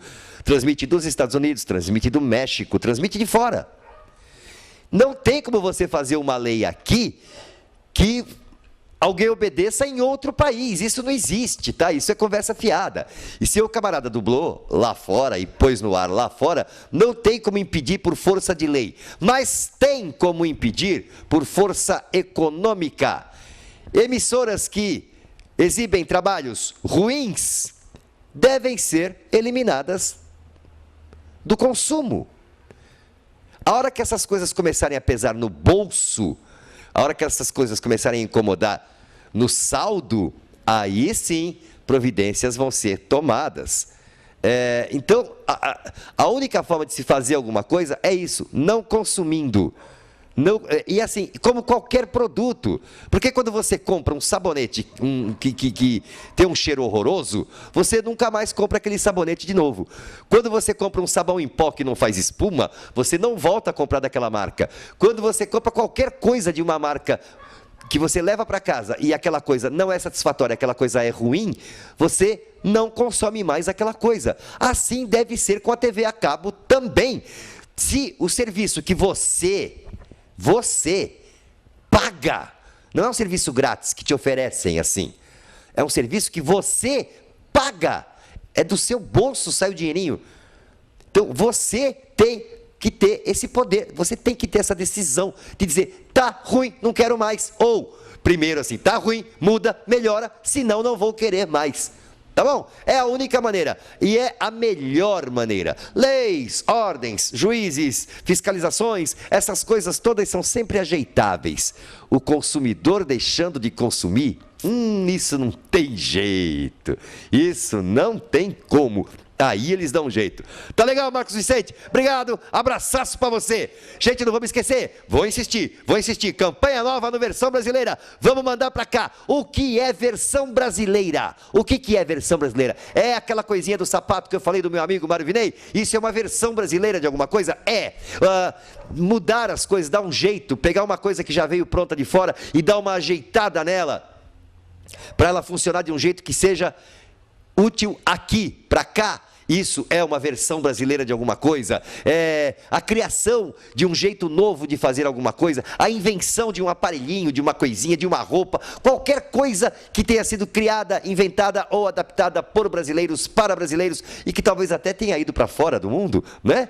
O que é versão brasileira? Escreve pra gente, vamos fazer um levantamento disso, tá legal? Vamos agora continuar com o nosso papo com o convidado de hoje. Não vamos esquecer, vocês não podem perder na semana que vem. A convidada é Denise Simoneto, é a punk, quem mais era? Olivia Palito, é tanta coisa que dá até difícil, mas é Denise Simoneto, vocês sabem exatamente de que é Camille, de Street Fighter, e é tanta coisa, tanta gente, tá? Denise Simoneto semana que vem, mas essa semana ainda continuamos com Francisco Bretas, onde? Na Cara da Voz. A Cara da Voz com Francisco Bretas. Agora vamos responder as mensagens da galera que deve estar enlouquecida. Não vai ler minha mensagem, não vai ler. Eles reclamam, rapaz. Mas são exigentes. Esses bichos reclamam, Gabriel. Mas antes disso, eu quero só comentar mais uma coisinha da espera. Falamos de teatro, mas eu vi o filminho. O curta que você fez do Lamarca. Vamos falar um pouquinho desse filminho aí. Achei legal o filme, rapaz. Primeiro, é um trabalho que eu não tinha visto, é difícil, alguma coisa sua que eu não tivesse visto, porque até o final eu vi quase tudo. E essa foi a primeira experiência assim, com cinema, com câmera? Ou você já tinha feito alguma coisa? Foi a minha primeira experiência. E eu adorei. Adorei porque o tempo era diferente, o tempo de cinema é diferente, adorei fazer. Depois fiz um outro curta, mas esse, a gente está acostumado com a coisa do teatro mesmo, a dublagem, a televisão, é diferente. Mas o cinema você tem um tempo para construir, para pensar seu personagem, são cenas curtas, dá para elaborar, dá para você fazer várias vezes e fazer da melhor forma possível. Foi a minha primeira experiência com o cinema. Eu fazia Lamarca, eles acharam que eu era parecido com o Guerrilheiro, enfim, com o Lamarca, e a partir disso, então, eu fui convidado para fazer, viajamos e fizemos o término desse filme. Porque o Lamarca, lá pelas tantas, ele foge de São Paulo e vai para a Bahia, para o sertão da Bahia, e é perseguido, né, durante os anos 70, enfim, uma figura muito conhecida na história do Brasil. Ele foge para o interior da Bahia e a gente foi filmar. Vocês foram pro local? Nós fomos pro local e pra gente era também uma viagem, então ajudou muito no personagem. E dava por fazer, e aquela coisa da viagem, chegamos lá, já começamos a filmar, já estava meio abatido, por causa da distância, de ônibus. E tinha que deixar, né? Não queria chegar lá tomar um banho e fazer a barba ficar bonitinho. Aí... Tinha que deixar. E o mais incrível é que é um outro Brasil, né? É um outro Brasil que eu não conhecia. E maravilhoso, irmãos nossos brasileiros, que você não faz a menor ideia que exista aquele homem naquela casinha no sertão com uma cabra com sino e olhando pro nada, entendeu? Crianças que vê avião passar, eu lembro de um menino, a gente na beira do lago, eu conversando com o menino, olha, tá vendo o avião? Ah, é um avião, é. Ele falou, de que tamanho que é o avião? Eu falei, tá vendo aquela Kombi ali? O avião dá umas 30 Kombis dessas enfileiradas. Ele, vai, ó, você tá achando que eu sou o quê? Só porque eu moro aqui eu sou bobo, é? Coitadinho. 30 Kombis, viu? Uma Kombi já é uma coisa enorme em comparação com a cabra, né? E a gente na beira, lá foi interessante porque a gente gravou, eles gravaram em cima de Canudos, que foi o vilarejo, que teve uma insurreição no Segundo Império e tal. E eles, depois dos governos posteriores, para que Canudos não virasse um símbolo de revolução, de levante popular, eles criaram uma represa e alagaram a cidade inteira. Então tem aquele açude, com umas moitas no meio assim, que são copas das árvores da praça. Você vê uma cruz no meio do lago e é a cruz da igreja. Era o topo da igreja. Então é impressionante. Tem uma nova Canudos do lado, mas a coisa de você olhar para aquele açude, aquele silêncio, não tem nada em volta, quilômetros. E saber que ali tinha uma cidade que foi alagada por conta de um levante popular é emocionante, é arrepiante também. Você vê coisas boiando na água. A minha área, eu gosto mais dessa outra área, isso dá um bom filme de terror, né? Nossa, já pensou? Filmar lá embaixo, a partir de lá e vir. Tanta gente que morreu ali, né, que foram assassinadas e foi um massacre, né? A população inteira da vila foi massacrada. Então, para mim, além da experiência que eu adorei de fazer cinema, que era um curta, patrocinado por uma televisão alemã, o legal foi ter conhecido esse outro lado do Brasil, né? Que eu conheço mais Sudeste, Rio de Janeiro, São Paulo, Sul, e nunca tinha ido para o Nordeste. E já fui de cara para o interior de Euclides da Cunha, chama a cidade, e fiquei impressionado e mais apaixonado ainda pelo país e por essa população e pelos irmãos brasileiros, que você vê que diferença, né? Esse continente de vida. É muito grande, né? Tem que ser muito diferente. Não tem como ser. O que a gente acha que é, não, a gente acha que o pobre ou o rico, sei lá, mas assim, aquele menos, o menorzinho, assim, coitado, o necessitado, a gente julga o necessitado, aquele cara que está pedindo ali um trocado no restaurante que o nego está almoçando. Esse cara ainda não é realmente o tal do necessitado, vamos falar a verdade, né? Verdade. E a gente vê muito em televisão, reportagem, mas você vê como uma ficção praticamente. Depois termina com boa noite, você vai jantar. Você vai jantar. É uma ficção aquilo. E não é, lá você vê que a população é miserável. Não é que ele é pobre, que pode pedir um dinheiro no farol, no cruzamento, que lá nem tem. Ele não tem o cruzamento para pedir, não tem a quem, né? Ele é miserável, entendeu? É um cara que todo dia tem uma goteira ali e os pratos de lata com água. A gente não tem noção do que seja isso. Então por isso que eu acho, inclusive, politicamente falando, o Nordeste inteiro votando no Lula nessa eleição, um pouco por conta disso. Porque a miséria é feia, meu amigo. E aí fala assistencialismo, esse dinheiro, ou o que seja. Eles estão tendo um povo que come calango, não é? Que tem que andar quilômetros para pegar água, a realidade é bem feia. É fácil falar que está errado o dinheirinho, 30 conto por mês, quando você não precisa dos 30 conto, né? E eles não têm nada, absolutamente nada, eles não têm nem R$1, às vezes corta um dia inteiro de cana, quando tem trabalho, porque aonde eu fui não tinha trabalho. Ele tinha lá, esse senhor tinha um bode magro lá, que talvez bebesse um leite de manhã ou vendesse aquele leite. mas é tudo comida de caça, que eles caçam por lá mesmo, e gado morrendo, e é uma coisa terrível, viu? Eu fiquei muito impressionado e muito comovido com esse Brasil, e me senti parte daquele homem que estava lá, é de uma responsabilidade grande, né? A gente não tem noção disso. Então vamos falar um pouquinho agora com o pessoal desse Brasil que andou escrevendo aqui pra você. Sabe que é um pessoalzinho um pouquinho melhor, o pessoal tem computador, né? Tá uma casinha bonita, fica vendo TV de internet, não tem o que fazer, fica assistindo aqui, né? TV Capricórnio, fazer o quê, né? Eu acho bom, continue aí assistindo. Aqui, ó, vou começar com esse menino aqui. Ixi, Maria, esse menino aqui mandou um livro pra você. Charivan. Charivan é lá de uma cidade chamada Elias Fausto. Ele pergunta como foi para você o começo da dublagem desse monte de séries japonesas que pintaram no Brasil entre 88 e 92 e que, tem aquela história, e que te caracterizou como a voz do vermelho. Você tem esse título para os fãs de desenhos japoneses, a voz do vermelho, porque você acabou dublando tudo que era red alguma coisa, né?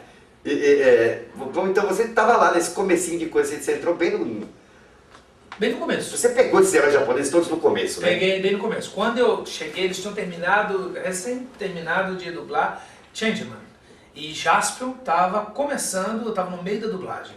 Né? O Takeshi fazia o Jaspion e eu fui lá para fazer um estágio e aí fiquei assistindo durante uns 3 meses nos estúdios da Alamo, que é um grande estúdio daqui de São Paulo.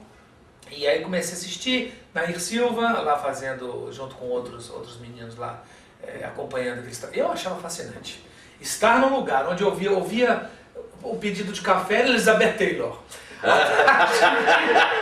Era Rock Hudson. Era todas as grandes vozes, eu ficava apaixonado. De repente o marido da feiticeira falando um palavrão, né? É uma maravilha.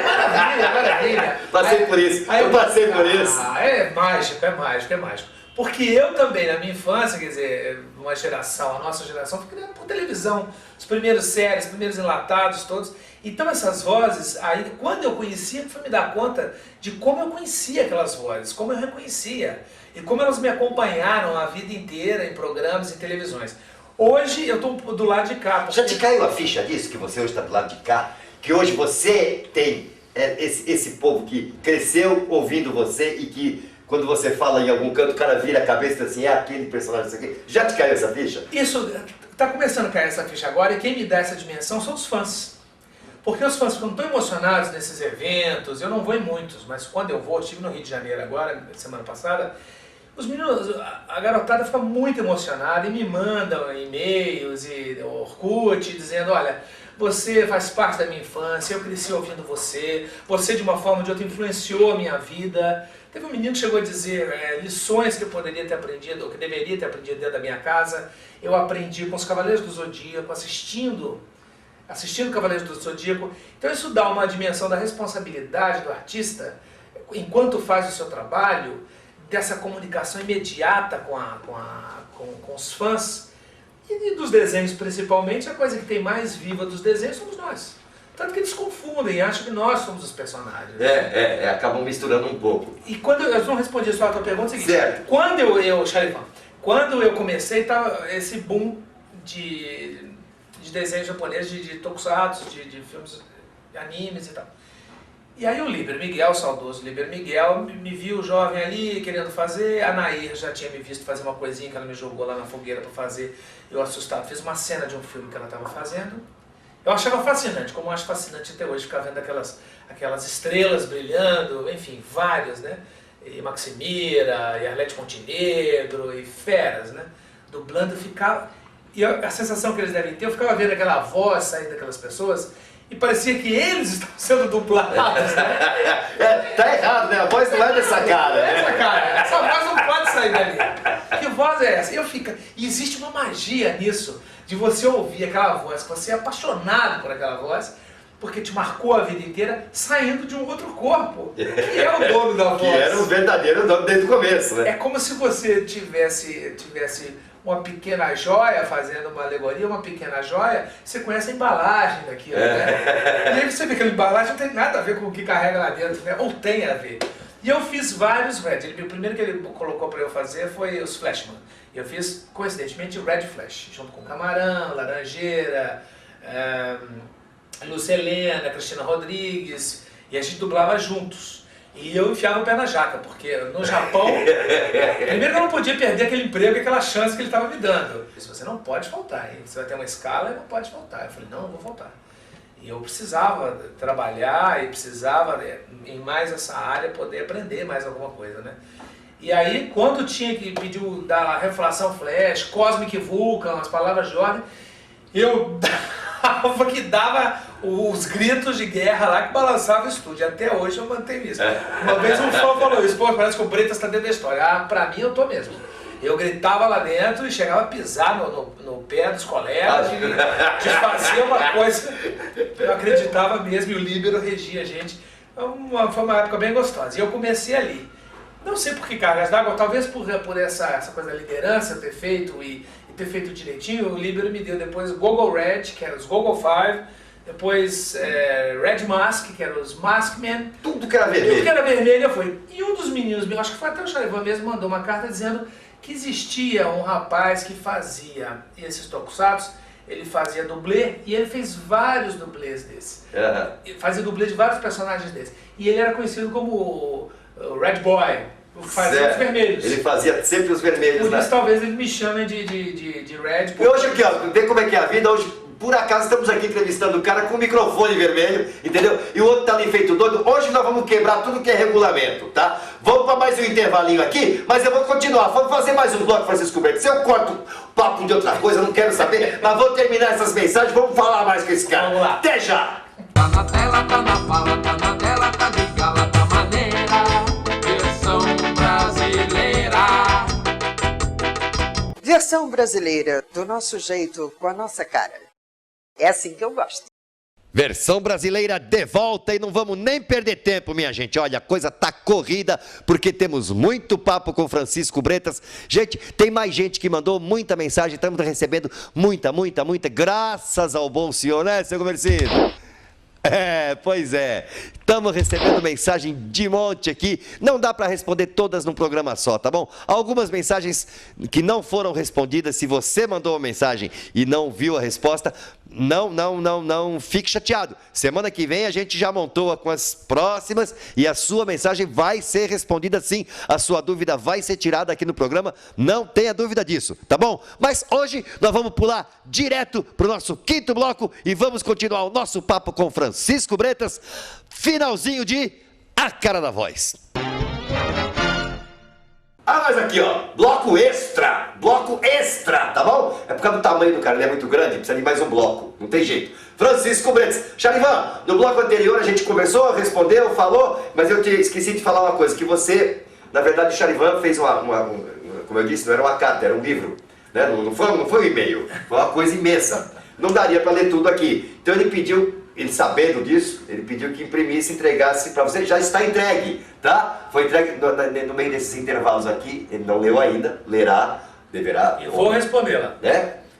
Pode ficar tranquilo que eu vou responder para você, se tiver endereço lá, deve ter um e-mail, alguma coisa, eu mando para você. Tem, tá lá. Fica tranquilo, viu, Charivan? Bom, vamos aos outros, tá? Sossega agora aí, Charivan, dá um tempo. Alexander Santana da Praia Grande. De todos os seus trabalhos, qual foi o mais marcante? São três coisas. O mais marcante, o mais difícil e o mais prazeroso. Olha, o mais marcante eu não posso deixar de citar Yoga dos Cavaleiros do Zodíaco. Nenhuma garra pode penetrá-la, nem destruí-la, nem o mais forte dos cavaleiros. Ninguém poderá me derrotar, nem um verme insignificante como você, nem ninguém. Desista, Hydra. Porque foi o primeiro trabalho que trouxe esse contato com os fãs mais próximos, porque até então não havia esse contato. Eu mesmo como fã gostava, acompanhava carreiras e vozes, mas nunca tinha visto o rosto de ninguém e não sabia nem como me aproximar, como alcançar, como escrever para essas pessoas.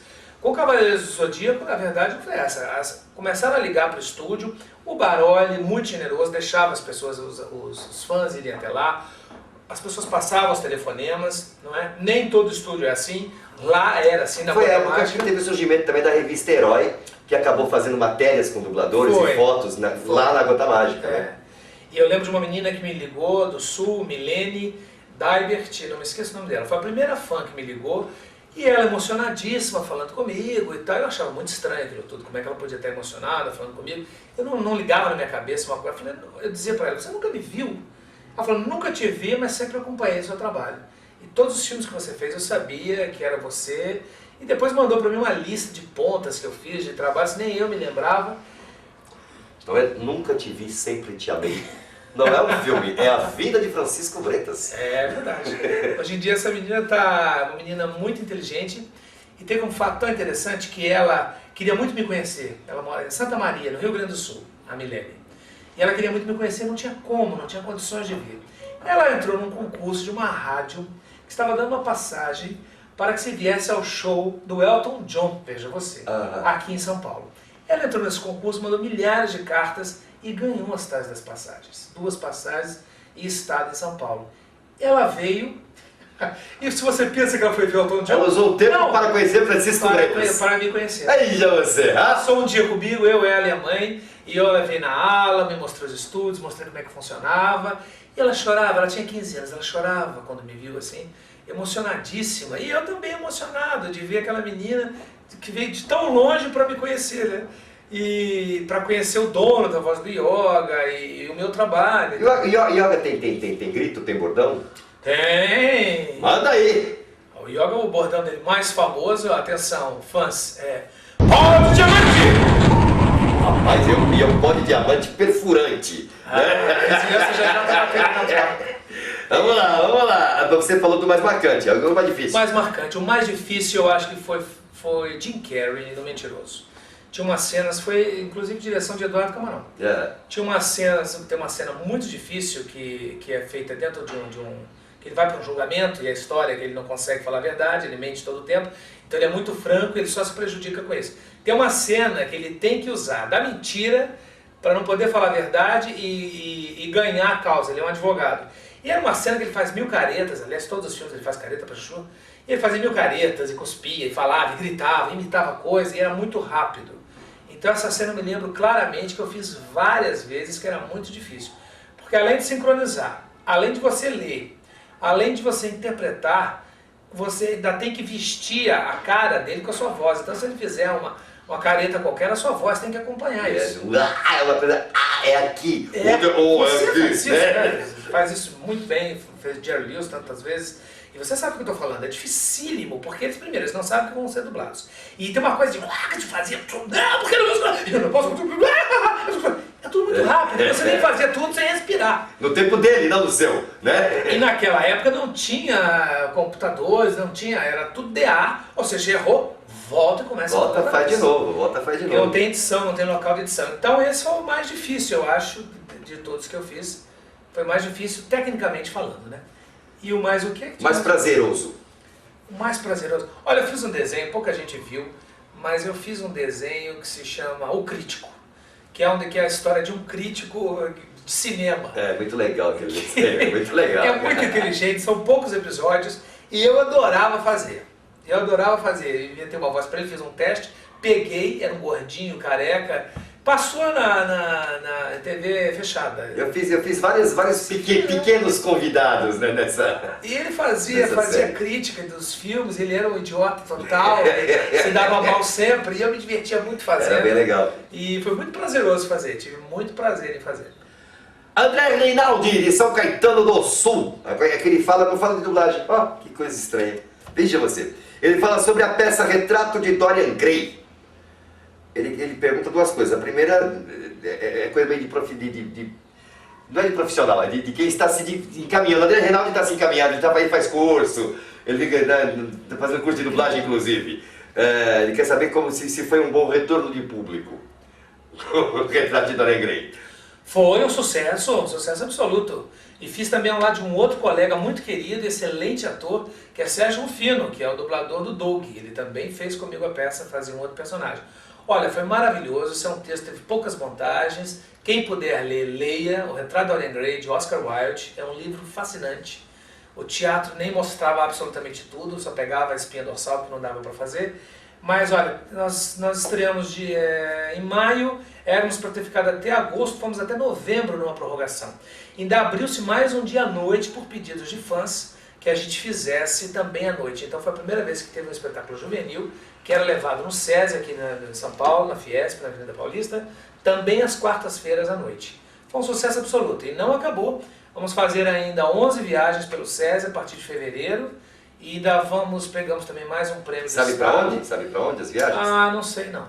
Sei que é São Paulo. É Marília, Estado de São Paulo. Bauru, Estado de São Paulo. E depois tem uma outra viagem também para o Estado de São Paulo.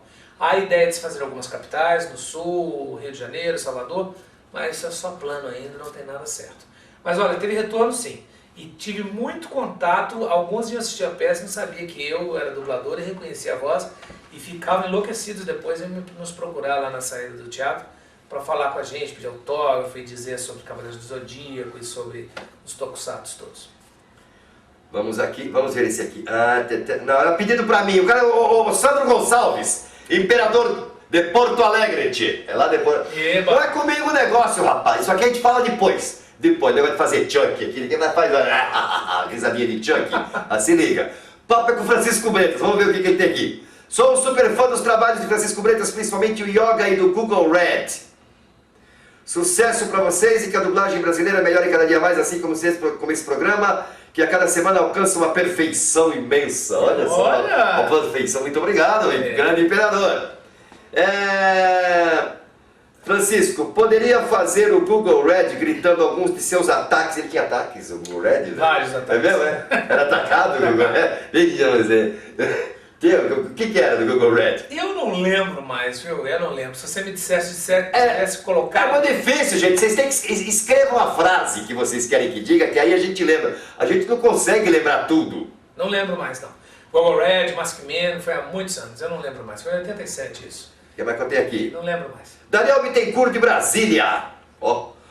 Como foi redublar o Yoga quase 10 anos depois da primeira dublagem? Porque Cavaleiros do Zodíaco foi refeito há pouco tempo, né? E praticamente o mesmo elenco, né? Foram poucas substituições. É verdade. Poucas substituições. Olha, foi maravilhoso. Pelo quê? Porque, na verdade, há 10 anos atrás a gente tinha menos experiência do que temos agora. E, principalmente para mim, eu acho que minha voz não mudou muito, né? De alguns colegas e tal. O Hermes, por exemplo, era muito mais jovem. O Hermes tinha 20 anos, 19 anos e, enfim, tinha uma voz mais leve. Eu não sei se mudou muito, deve ter mudado alguma coisa naturalmente, mas o que foi importante pra gente é que com essa experiência a gente já sabia, na época que dublávamos não, mas já sabíamos então dublando agora que estávamos redublando um clássico da dublagem. Então a gente procurou estar o mais próximo possível do que a gente havia feito e com mais qualidade, mais atenção, mais carinho, sabendo dessa legião de fãs que não deixa escapar um nome errado, uma pronúncia errada, que são muito cuidadosos com a série, são muito amorosos com a série e também conosco, os atores que fazem, que dublaram Cavaleiros do Zodíaco. Então acho que ficou melhor, sobre esse aspecto sem dúvida, temos mais experiência e eu fiz, tenho certeza que os colegas também, pensando nesses milhares e milhares de fãs que estariam ouvindo e curtindo e comprando os boxes e para ter em casa, né? Porque só passava na televisão, né? Agora é possível comprar. Agora aqui, para dar aquela encerrada, tem uma pergunta que foi feita por várias pessoas, na verdade. É um bloquinho aqui de perguntas. Teve um monte de gente que falou do mesmo assunto, cada um perguntou de um jeito, e aí a gente selecionou dois, fez um apanhado desses dois, que são o José Estevão Júnior, lá de Tatuí, e o Luiz Guedes de Recife, lá de Riba. É sobre Black Kamen Rider, é isso? Kamen Rider. Black Kamen Rider. Você dublou Shadow Moon. Aí diz assim, o último episódio nunca passou no Brasil. Eles têm um pouco essa mania de que tal episódio nunca passou, que foi perdido. Esse eles já me perguntaram várias vezes. Você por acaso se lembra se esse último episódio foi dublado ou se foi a emissora que não exibiu? Essa é a primeira parte da pergunta. Olha, o seguinte, eu não sei te responder exatamente isso. Eu me lembro que o último episódio que eu fiz, havia a revelação que o meu personagem, o Shadow Moon, era irmão do Black Kamen Rider, enfim, Nobuiko, parece que era o nome do seu, bem me lembro, era uma coisa assim, era o nome dele. Então havia essa revelação que os dois grandes antagonistas, o herói e o vilão, eles eram irmãos. Se esse era o último episódio, eu dublei sim, né? Isso foi feito. Agora não posso te precisar se era o último. Não dá pra saber se era o último. Não dá pra último. saber se esse, que é a grande revelação dos dois, eles choram e o meu personagem continua sendo um vilão e luta pra destruí-lo e tem essa história toda. Mas não sei se foi o último, não. Adeus! Nós vamos encerrar, lamentavelmente, com o Francisco Bretas, mas antes de encerrar eu quero dar um conselho. Ó, conselho é pesado, né? Conselho não... pra galera que... O pessoal que escreve, pessoal, fãs, mas o pessoal, eu vejo assim o pessoal muito em cima de séries. Das séries. É muito difícil alguém citar outros trabalhos, alguns trabalhos que até são importantes, né? E assistam. Eu quero recomendar um trabalho de super, não sei se é um trabalho que ele gosta mais, se não é, não sei nem se ele gosta de TV trabalho, mas eu gostei muito, primeiro do filme, o filme é muito bom, eu gostei demais do filme, mas gostei demais do trabalho do Francisco Bretas por ser um risco, um trabalho de risco, porque é um personagem que é um travesti. É que a rua está cada vez pior, menina. Se não bastasse a concorrência das prostitutas, as drags estamos varrendo. Não aguento as drags, são umas picaretas. Confundiram circo com ser travesti. Que circo o quê? Pantomima. Uma mulher é o cabelo, as unhas, lábios para chupar ou criticar. Ora, veja só, onde já se viu uma mulher careca? Eu não aguento as drags, são umas picaretas. E que na verdade foi interpretado por uma mulher no original. É uma mulher fazendo um travesti. E aqui no Brasil foi dublado por um homem, foi dublado por Francisco Bretas, mas ficou um trabalho tão bonito, tão sensível, tão perfeito, que eu recomendo mesmo, não é recomendo, eu aconselho, assistam Tudo Sobre Minha Mãe. Eu achei um trabalho maravilhoso. Você achou alguma coisa errada do fato de vocês dublar um trabalho que foi feito por uma mulher? Não, primeiro que eu não sabia que era uma mulher. Ah, é? Não sabia. Não, isso é um tipo da coisa que a gente sabe pesquisando depois. Porque a gente se convence de que é um travesti. Que é Antônia San Juan. Antônia San Juan, isso. É. E eu, na verdade, pedi para fazer esse teste, eu não fui chamado para fazer o teste, eu estava no mesmo estúdio com a Alessandra Araújo, a diretora do filme, que fez uma direção brilhante nesse filme, e eu pedi para fazer o teste. Ah, eles não estão achando essa voz, estão travestindo, não estão achando essa voz. Eu falei, posso fazer? Eu não tinha visto o filme, ela falou, aí pediu lá se eu podia fazer autorização ao dono do estúdio, ele disse que sim. E eu fiz e o cliente gostou muito. Para mim foi um grande desafio, porque não é homem, não é mulher, e eu não podia fazer a coisa caricata. E não é caricato, fazer uma coisa fanha de travesti, que geralmente tem uma voz mais fanha, assim, generalizando, claro. E aí tive que buscar um registro que não fosse engraçado, que não fosse caricato, e fosse um registro entre homem e mulher e ficasse essa coisa no limbo, quase um terceiro sexo, uma terceira voz e tal. Não, e ficou muito, muito, muito bom mesmo. Eu gosto muito desse trabalho, Fantástico. É um trabalho que teve uma dedicação e um cuidado, e não foi fácil também não. Eu tava falando do Jim Carrey, mas esse certamente foi um trabalho bem difícil. Então fica como recomendação para encerramento, Tudo Sobre Minha Mãe, Pedro Almodóvar. Procurem nas locadoras. Almodóvar, filme cabeça. Eu também tenho ótimo. Eu tenho um pouco dessa bronca também, mas de vez em quando eu quebro a minha cara. Este filme é maravilhoso. Procurem, assistam e babem com o trabalho de Francisco Bretas. Bretas, muito obrigado. E agora tá lá, ó. Galera, toda esperando seus beijos. Olha, beijos assim, eu primeiro quero agradecer muito, vou tentar ser sucinto, a esse enorme carinho, essa atenção, esse cuidado que vocês têm. E essa atenção com o meu trabalho e com o trabalho dos nossos colegas. Eu estou falando por mim, eu recebo muita carta, e-mails e mensagens no Orkut, e as pessoas são muito carinhosas e muito queridas comigo. Então eu só tenho que agradecer muito. Isso me dá, vocês podem ter a certeza que eu vou estar cada vez mais tentando fazer um trabalho de qualidade, com o melhor que eu puder, para poder agradá-los e diverti-los. E continuar a minha voz aí acompanhando a vida de vocês na idade adulta, quem sabe dos seus filhos, se eu tiver força e cordas vocais para tanto. Um grande beijão para todos e obrigado pelas perguntas. Valeu, grande Bretas. Muito obrigado mesmo por esse papo enorme. Eu queria ficar aqui o resto do dia. Aí eu vou falar mais coisa, tem cada coisa pra contar, que tem umas coisas que não contou. Bem velhinhos a gente Somos muito amigos, nos conhecemos há muitos anos. Bem velhinho a gente, mais velhinho a gente conta. Ó, voltando pra lá, aquele intervalinho, e agora só resta encerrar, né? Então, vamos encerrar. Até! Tá na tela, tá na fala, tá na tela, tá de gala, tá maneira, versão brasileira. Versão brasileira, do nosso jeito, com a nossa cara. É assim que eu gosto. E chegamos ao final, não há tempo para mais nada, né, seu Gomecindo? Agora é só o tempo do nosso beijaço a todos vocês, agradecer a vocês essa audiência fantástica que vocês estão dando. A cada semana aumenta, a gente está em festa. Alguns até fazem festa um pouco demais. Quem sabe semana que vem, seu Gomecindo, ó, pepino, seu Gomecindo, sabe como é? Pepino e mel. Faz uma coisinha, aquele xarope, sabe como é? Pepino com mel, o senhor vai ficar inteiraço de novo, tá bom? Semana que vem quero ver aquela voz beleza aí, hein? Tá legal? Pra vocês, gente, muito obrigado de coração. Beijaço a todos e semana que vem a gente volta com mais um Versão Brasileira. Tchau, tchau. Tá na fala, tá na dela, tá de gala, tá maneira. Versão brasileira. Tá na roda, tá na lua, tá na moda, tá na rua de bobeira. Versão brasileira. O que é versão brasileira? É nosso jeito de ser.